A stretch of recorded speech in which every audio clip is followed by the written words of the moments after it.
Alvin Loyalty, but I'm known as Bobby. I was born in 1916, 2nd of January. Known by hundreds and thousands, I guess, of people. And well, I got one foot in the grave with the other on a banana skin. I'll be waiting to sleep. See them boys there? Them boys is from my coffin. Yesterday self I told Scout, I'm coming up by him. Scout has a coffin, you know, where he lives. To measure to see if I want to make my own. And I'm painting it a brilliant red. And on top of it, I'm going to put in either black or white letters. And God I trust. All others be cash.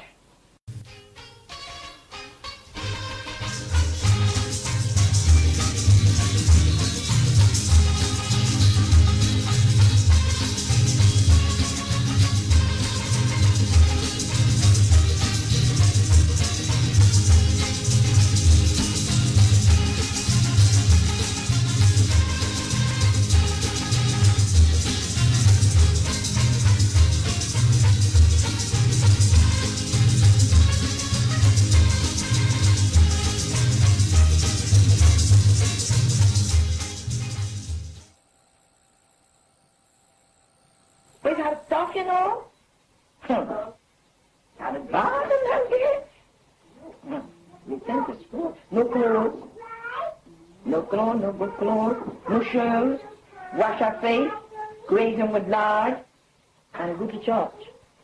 Yes. A tie a hat with a ribbon, fix a cloth like ribbon, tie it, another comb your hair, tie it, and we have to go to church. In the morning, 6 o'clock, we have to be here in the church.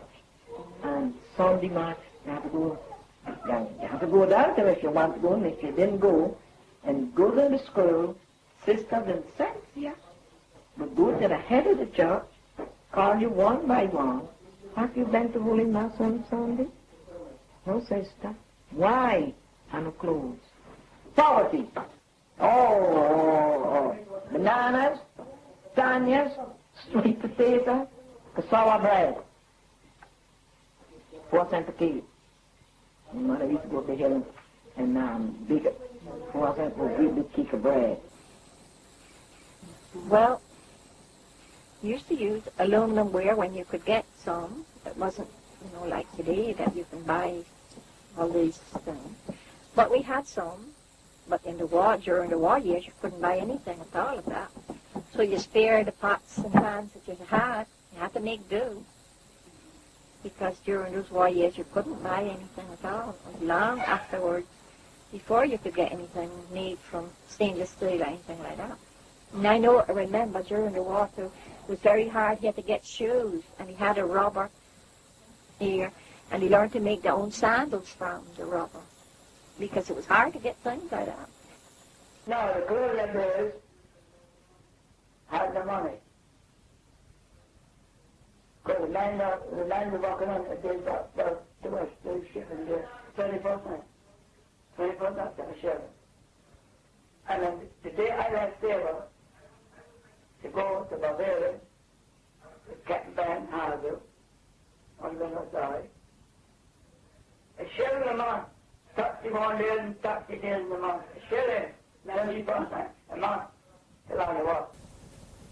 1921, I went to Bermuda.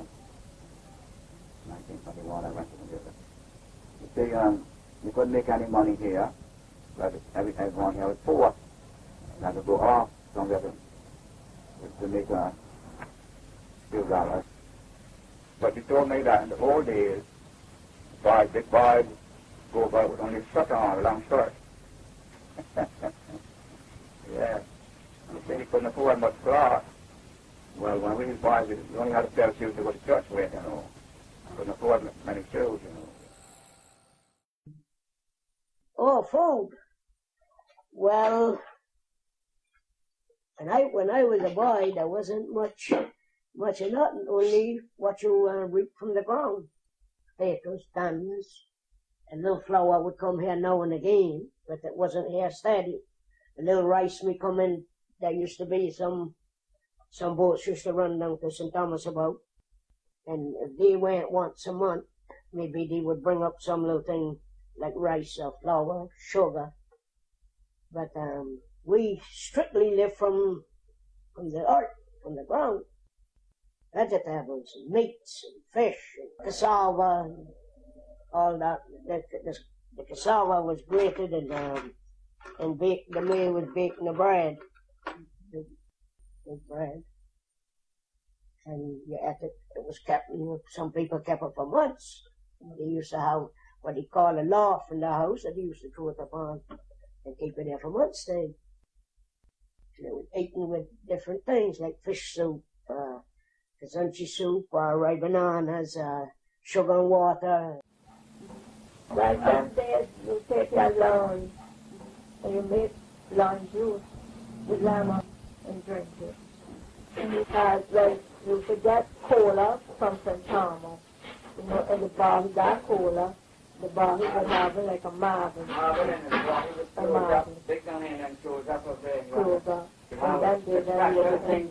If you put on it, like a bit of rubber in it, you hit it, knock the marble down, then you drink it. Yes. As long as that marble didn't go on, it wouldn't come out. And then they got all the cola you get from St. Thomas. Sometimes we use the tea bags with our low butty. Sometimes we would have cocoa, because we used to get the cocoa that's from here fresh. And we had our fresh milk, because our father used to keep the cow. We had our fresh milk. Sometimes we had to go over to bring the milk home so they sell it to the customers. Sometimes we fix to the customers. But cocoa for the milk in the morning, we get a cup of milk after he milked the cow. The last cup of milk was for us.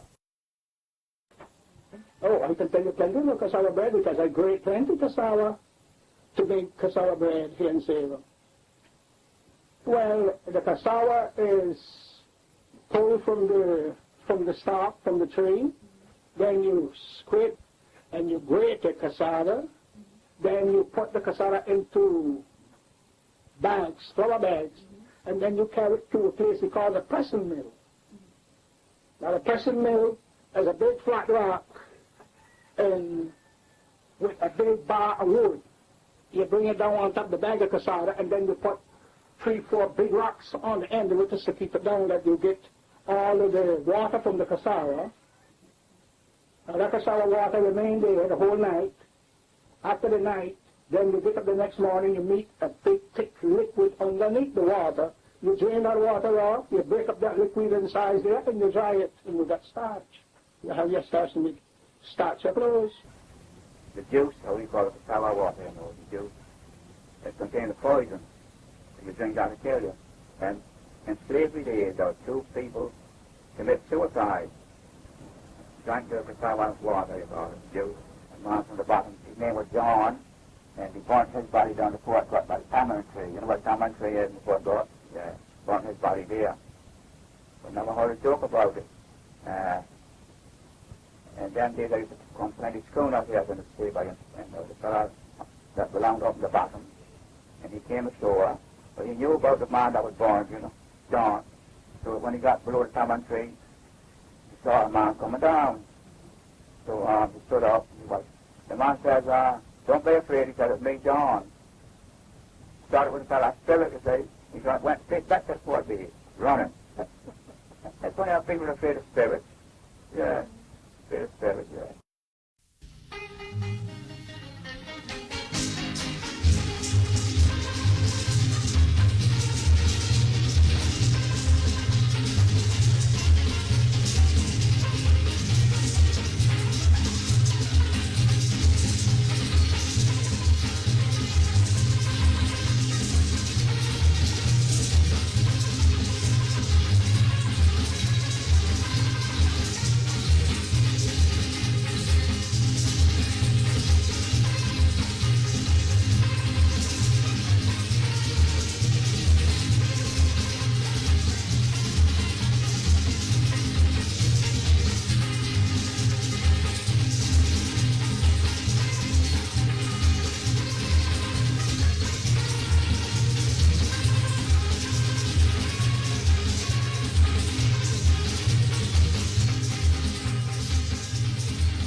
Now in those days, you could get all the nice panniers that you want because people worked up in the mountain, you know.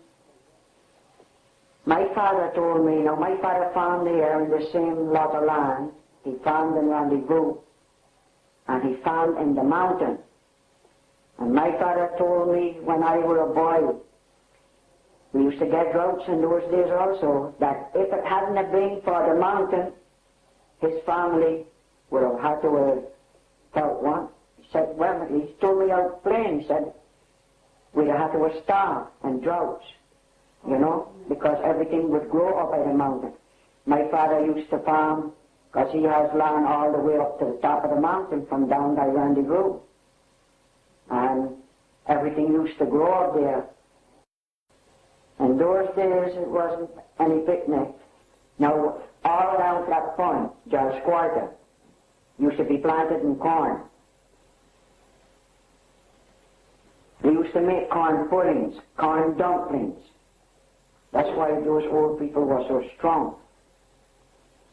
So like for Christmas time, you had your pumpkin pudding, and you wasn't without your corn puddings, you know. Well, there was a lot of time because it used to be planted here. There was a lot of time. Coloring seed, instead of paprika, you had your coloring seed tree in the yard. And so there was no curry, no Maggie, nothing of this kind of thing until the later years. But before there was nothing of that, only the salt and thyme. Onion you would get once in a blue moon.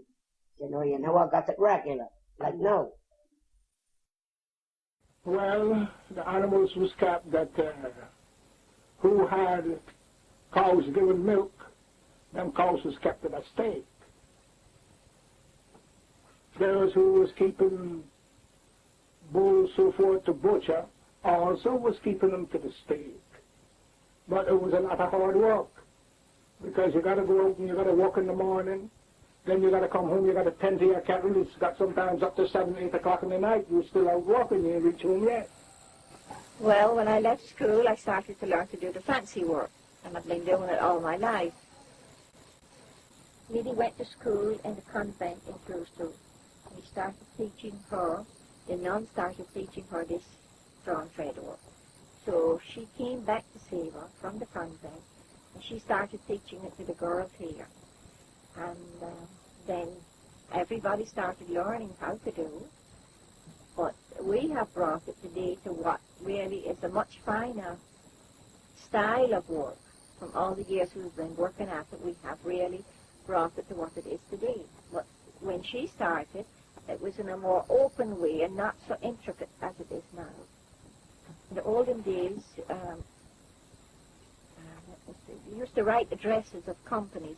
If a magazine or a newspaper came here, and people would look through it and they'd find a company, and then they would send a handkerchief as a sample to that company. And if the company or anybody working in that company was interested, they would take it up and they would reply to you in Saba, and they would say, well, I would like a dozen handkerchiefs or pillowcases or table runners. They would send you orders and send you money through the mail. Then you would do the work and send it. And then they would order linen from Ireland through England, through St. Kitts. And you'd have it come then via St. Kitts. When I was growing up, I was to school. I went to school all the time, every day. We went till we were 16 years old. 10 days we went to school. We used to go to school from 8 to 12. Then we go back from 1 to 3. We leave school, you went away. Only the young men, the young boys in that days that would go sailing on a boat, like Annie, he went sailing on a boat, you know. And then others went to America, and they studied over there and became captains and all that. So, because after one that Kirsten Aruba opened up, that we went down there.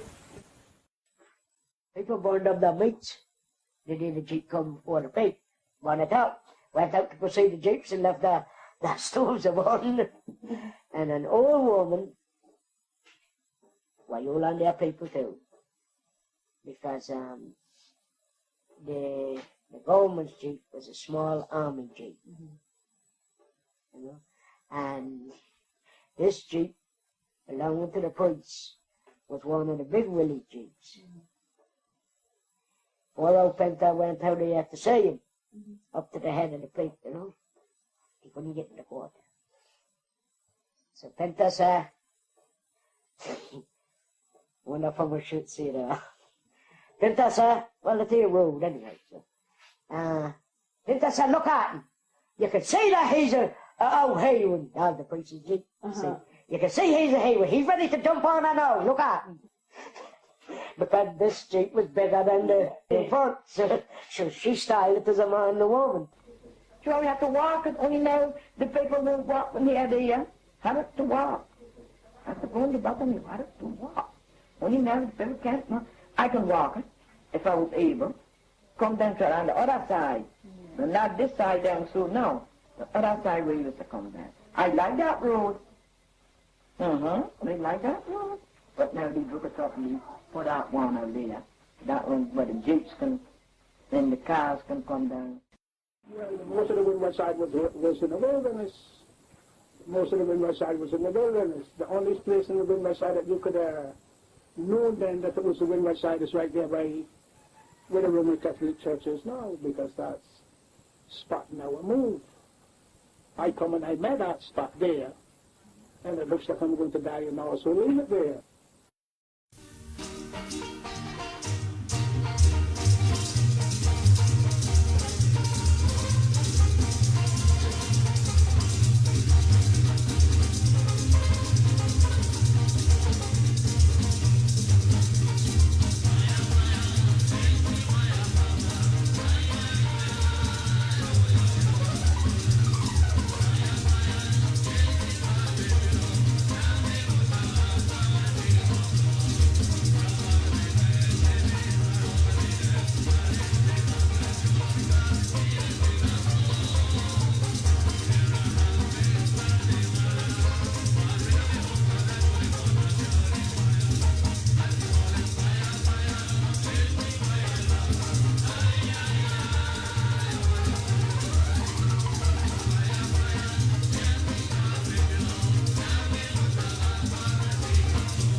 I remember one hurricane. I was in one hurricane here. It blew down our house from down there. It blew down to, I know it's in Hell's Gate. As it was a gale, we call it a Benjamin's gale. Old fella get killed in that gale. Gale named Benjamin, yeah. It was nothing to like, I can tell you that. All you hear is puffs of wind and rain and thunder and lightning and pieces of zinc and shingles and everything flying around the place. You even couldn't put your nose out. You put your nose out, you get killed. So, really nothing to look at. I can tell you that. Well, they had barometers in those days, even like we have today. And they would always be watching the sea, because the sea would give you a warning with the ground swell. I always remember hearing my father say, he says, always watch the sea. And if you see a ground swell, that's a forerunner of a hurricane. And then in those days they told by the barometer, because you had no radio telling you, well, there was a hurricane traveling. So when you knew one was going to hit this island, well, it would be almost on you. You had no hours ahead of notice. But they gathered by the weather, the sea and the winds and so on, and the barometer. Oh, my father used to bring bonds from the beach, boat bays. Because when they couldn't land, when the boats couldn't land to the fourth bay, they would land to the ladder bay. So they had to come up all that, them steps, to go to Hell's Gate, and the Windward side. They walked for the sisters too, because sometimes us know that the older ones had to go to the bay in the morning time to help them bring us I've been going to sea for 50-odd years. Yeah, I my own boat. Lost the top of my fingers. And I had a saddle. I had saddle. And the first one I had was the Nautilus, yeah. But then I lost another boat called the Butter Johnson. Lost her. She rolled over out in a squall. She rolled over and I lost 3 men. I had only one reach a show. And it's from the show. I landed on Belfield from St. Kitts. We were going St. Kitts. I lost her in 49. I only stopped feeling in 72. And I lost her. I lost 3 men. My mother was me and Helen Peterson. And Sarah was William G. Well, we were head boat man at a time, working for the government. For over 50 years. Oh, I was very excited, thankful that at last the train had been able to land and see her. Because I'm telling you, I had many rough trips by boat.